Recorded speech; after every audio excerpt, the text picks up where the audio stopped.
Plusieurs jours après qu'il était allé gravir cette colline au-dessus du rio Tapajós, j'avais accompagné Pierre pour une marche en forêt. Depuis la rive, nous nous enfoncions dans la jungle sablonneuse. En quelques kilomètres, nous nous élevions au-dessus de la rivière qui apparaissait au hasard des trouées. Après 2 ou 3 heures, nous avions atteint la terre noire de la forêt primaire et les arbres qui pour certains étaient là avant l'arrivée des Portugais.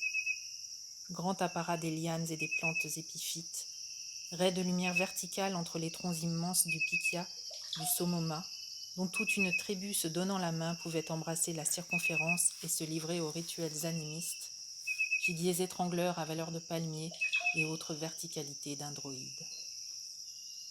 Nous étions attentifs à ne pas transformer cette marche épuisante en l'un de ces défis corporels si communs chez les grands mammifères rouleurs de mécanique, combats de cerfs en mêlant leur bois, un vieux mâle déjà sexagénaire et l'autre presque trentenaire et dans la force de l'âge.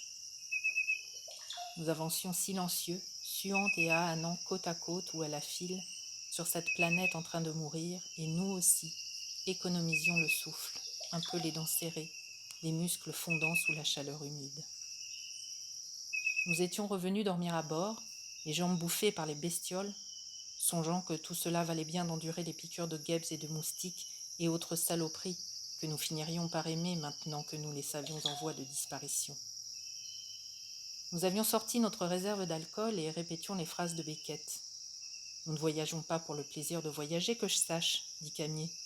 Nous sommes cons, mais pas à ce point-là. » Fumant des cigarettes et reprenant notre souffle, nous asséchions la fiole de raid en essayant de prononcer sans erreur le dicton brésilien « Cemiterio cadeia cachaça nao efeito para uma só pessoa », selon lequel la consommation de cachaça préserve à coup sûr toute personne de ces deux menaces que sont la mort et la prison.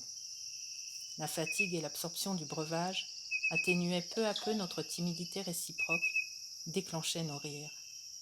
Plus tard, Pierre reprenait silencieux ses carnets.